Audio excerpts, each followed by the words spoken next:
প্রীতমের সাথে শুনছো বেঙ্গলি ক্লাসিক অডিও স্টোরি প্রতি সোম ও শুক্রবার রাত ঠিক ৮টায় উইংস অফ স্টোরিজ ইউটিউব চ্যানেলে। তোমরা উইংস অফ স্টোরিজের ঠিক যে ধরনের গল্প শুনে এসেছো তার থেকে একটু অন্যরকম। না থাকবে হরেক রকম ব্যাকগ্রাউন্ড মিউজিকের তামজাম, আর না থাকবে একাধিক কণ্ঠের তারতম্য। আমি গল্প পড়ব, তুমি শুনবে। কি খুব খারাপ হবে? কেমন লাগবে জানিও অবশ্যই। ওয়েলকাম প্রীতমের সাথে বেঙ্গলি ক্লাসিক অডিও স্টোরিতে। আজকে আবারও বিভূতিভূষণ বন্দ্যোপাধ্যায়ের লেখা একটা ছোট গল্প পড়ব। গল্পের নাম পেয়ালা। হ্যাঁ, পেয়ালা। একটা গোটা গল্পের প্রোটাগনিস্ট হচ্ছে আনা তিনেক দামের কলাই করা চায়ের ডিশ পেয়ালা। শুনতে থাকো আজকের গল্প, বিভূতিভূষণ বন্দ্যোপাধ্যায়ের লেখা পেয়ালা।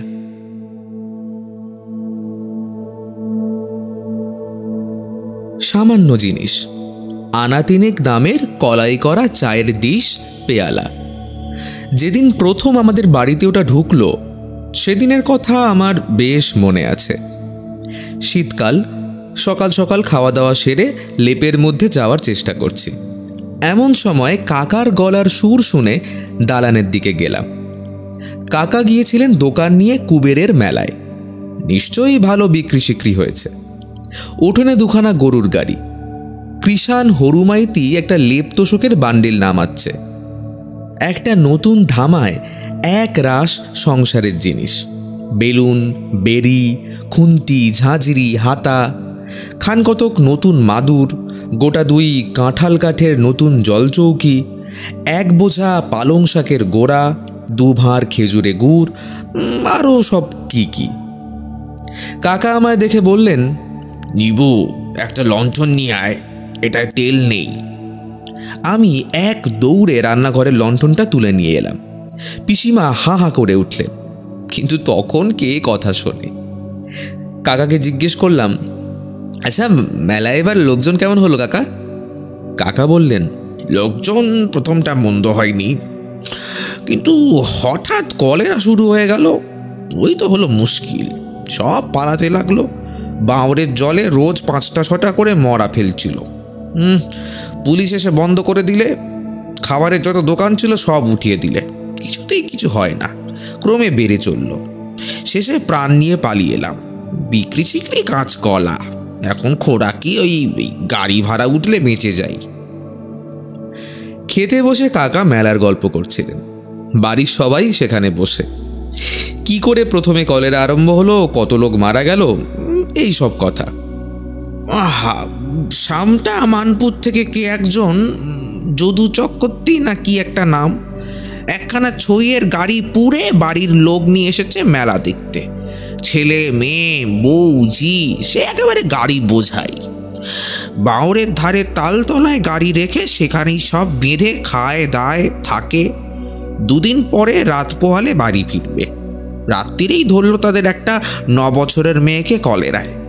কোথায় ডাক্তার, কোথায় ওষুধ। সকাল 10টায় সেটা গেল তো ধরল তার মাকে। রাত 8টায় মা গেল তো ধরল বড় ছেলের বউকে।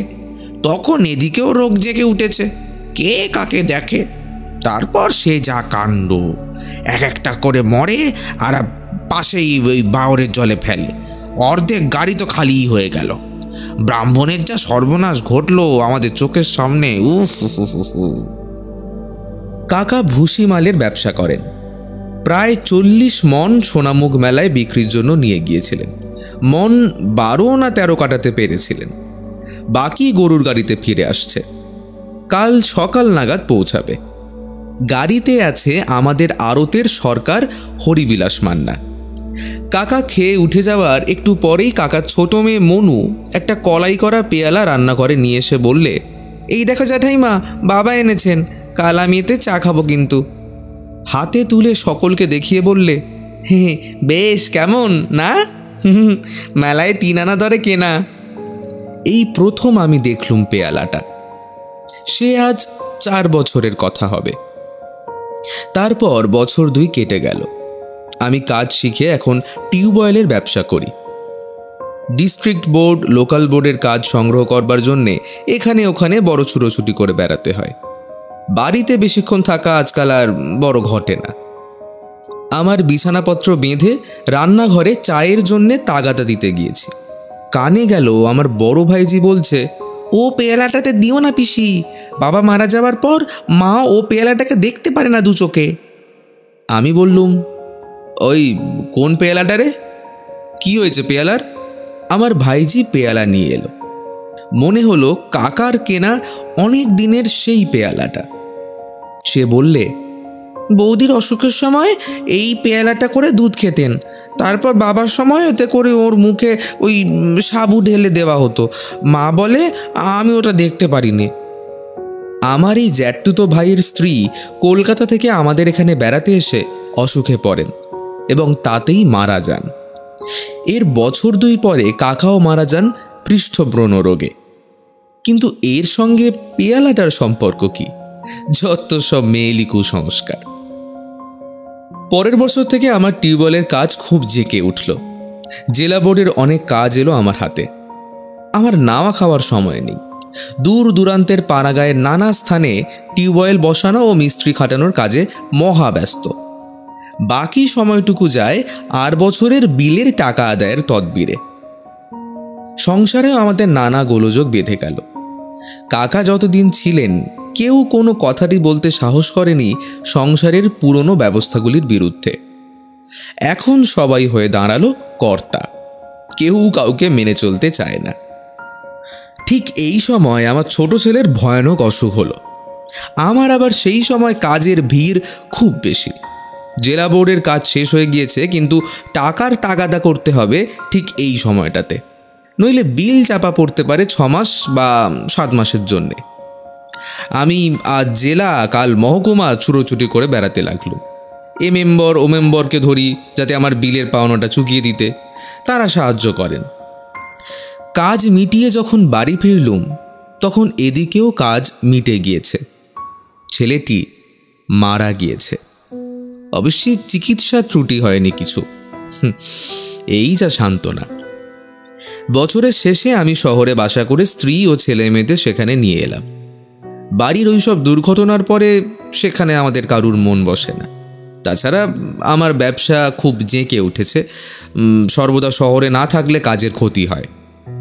টিউবওয়েলের ব্যবসাতে নেমে একটা জিনিস আমার চোখে পড়েছে যে আমাদের দেশের, বিশেষ করে পাড়াগাঁয়ের লোকেদের মতো অলস প্রকৃতির জীব বুঝি পৃথিবীর আর কোথাও নেই। এত অল্পে সন্তুষ্ট মানুষ কি করে হতে পারে সে যারা এদের সঙ্গে পরিচিত নন তাদের ধারণাতেও আসবে না। নিশ্চিত মৃত্যুকেও এরা পরম নিশ্চিন্তে বরণ করে নেবে। সকল রকম দুঃখ দারিদ্র অসুবিধাকে সহ্য করবে, কিন্তু তবু 2 পা এগিয়ে যদি এর কোনো প্রতিকার হয় তাতে রাজি হবে না। তবে এদের একটা গুণ দেখেছি, কখনো অভিযোগ করে না এরা। দেশের বিরুদ্ধেও না, দৈবের বিরুদ্ধেও না। বাইরে থেকে এদের দেখে যারা বলবেন এরা মরে গিয়েছে, এরা জড় পদার্থ মাত্র, ঘনিষ্ঠভাবে দেখলে কিন্তু তারা মত বদলাতে বাধ্য হবেন। এরা মরেনি, বোধহয় মরবেও না কোনো কালে। এদের জীবনী শক্তি এত অফুরন্ত যে অহরহ মরণের সঙ্গে যুঝে এবং পদে পদে হেরে গিয়েও দমে যায় না এরা, বা ভয় পায় না, প্রতিকার করতে ব্যস্ত হয়ে পড়ে না। সহজভাবেই সব মেনে নেয়, সব অবস্থা। খারাপ বিলের পাট পচানো জল খেয়ে কলেরায় গ্রাম উৎসন্ন হয়ে থাকে, তবু এরা টিউবওয়েলের জন্যে একখানা দরখাস্ত কখনো দেবে না বা তদবির করবে।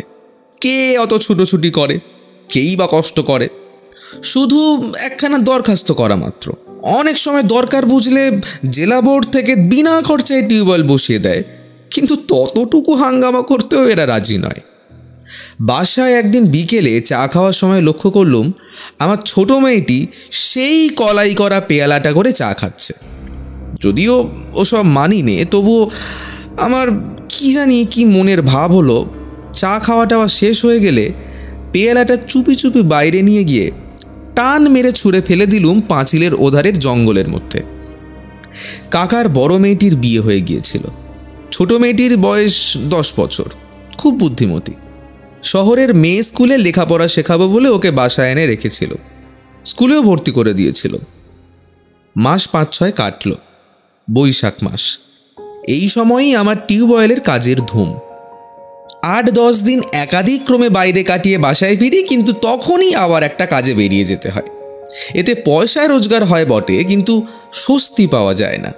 স্ত্রীর হাতের সেবা পাইনে, ছেলে মেয়েদের সঙ্গ পাইনে, শুধু টো টো করে দূর দূরান্তর চাষা গা ঘুরে ঘুরে বেড়ানো, শুধুই এস্টিমেট কষা, মিস্ত্রি খাটানো। মানুষ চায় দুদণ্ড আরামে থাকতে, আপনার লোকেদের কাছে বসে তুচ্ছ বিষয়ে গল্প করতে, নিজের সাজানো ঘরটিতে খানিকক্ষণ করে কাটাতে, হয়তো একটু বসে ভাবতে, হয়তো ছেলে মেয়েদের সঙ্গে একটু ছেলে মানুষই করতে।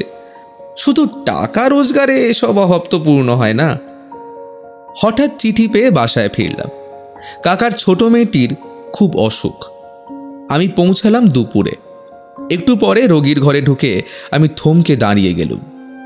আমার পিসিমা সেই কলাই করা পেয়ালাটাতে রোগীকে সাবু না বার্লি খাওয়াচ্ছেন। আমি আমার মেয়েকে আড়ালে ডেকে জিজ্ঞাসা করলুম, ওই পেয়ালাটা কোথা থেকে এলো রে? খুকি বললে, ওটা কুকুরে না কিসে বনের মধ্যে নিয়ে ফেলেছিল বাবা, মনুদি দেখতে পেয়ে নিয়ে এসেছিল।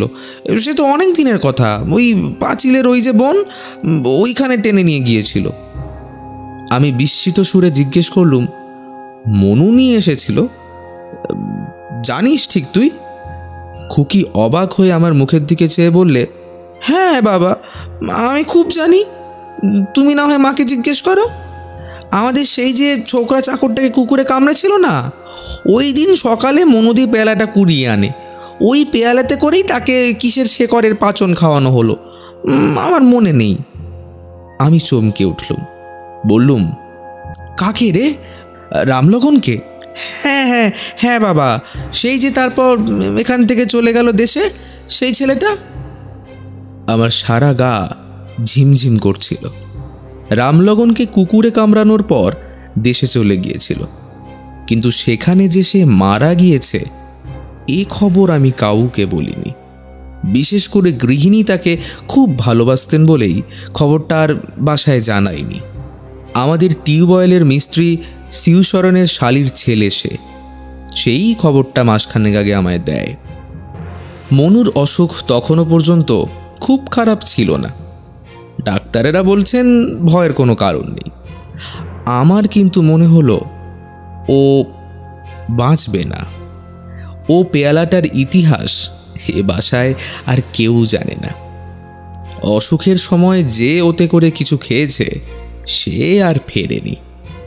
জানতো কেবল আমার কাকার বড় মেয়ে, সে আছে শ্বশুর বাড়ি। পেয়ালাটা একটু পরেই আবার চুপি চুপি ফেলে দিলুম। হাত দিয়ে তোলবার সময় তার স্পর্শে আমার সারা দেহ শিউরে উঠল। পেয়ালাটা যেন জীবন্ত। মনে হলো যেন একটা ক্রূর জীবন্ত বিষধর সাপের বাচ্চার গায়ে হাত দিয়েছি, যার স্পর্শে মৃত্যু, যার নিঃশ্বাসে মৃত্যু। পরদিন দুপুর থেকে মনুর অসুখ বাঁকা পথ ধরল। 9 দিনের দিন মারা গেল। আমি জানতুম ও মারা যাবে। মনুর মৃত্যুর পর পেয়ালাটা আবার কুড়িয়ে এনে ব্যাগের মধ্যে পুরে কাজে বেরোবার সময় নিয়ে গেলুম। 7-8 ক্রোশ দূরে একটা নির্জন বিলের ধারে ফেলে দিয়ে হাঁপ ছেড়ে বাঁচলুম। শোকের প্রথম ঝাপটা কেটে গিয়ে মাস 2 পরে বাসা একটু ঠান্ডা হয়েছে। তখন কথায় কথায় স্ত্রীর কাছে একদিন এমনি পেয়ালাটার কথা বলি। তিনি আমার গল্প শুনে যেন কেমন একটা হয়ে গেলেন। কেমন এক অদ্ভুত দৃষ্টিতে আমার দিকে চেয়ে রইলেন। মুখ দিয়ে তার কথা বেরুলো না। আমি বললুম, বোধহয় অত খেয়াল করে তুমি কখনো দেখোনি, তাই ধরতে পারোনি। আমি কিন্তু বরাবর। আমার স্ত্রী বিবর্ণ মুখে বললেন, বলবো একটা কথা, আমার আজ মনে পড়ল। একটু চুপ করে থেকে বললেন, খোকা যখন মারা যায় আর বছর আষাঢ় মাসে সেই কলাই করা পেয়ালাটাতে তাকে ডাবের জল খাওয়াতুম। আমি নিজের হাতে কতবার খাইয়েছি। তুমি তো তখন বাইরে বাইরে ঘুরতে, তুমি জানো না। আমার কোনো উত্তর খানিকক্ষণ না পেয়ে বললেন, জানতে তুমি এ কথাটা? না, জানতাম না অবশ্যই। কিন্তু অন্যমনস্ক হয়ে আর একটা কথা মনে তোলাপাড়া করছিল। পেয়ালাটা আমাদের ছেড়েছে তো, ওটাকে কেন তখন চুরমার করে নষ্ট করে দিইনি? আবার কোনো উপায়ে এসে এ বাড়িতে ঢুকবে না তো? হ্যাঁ,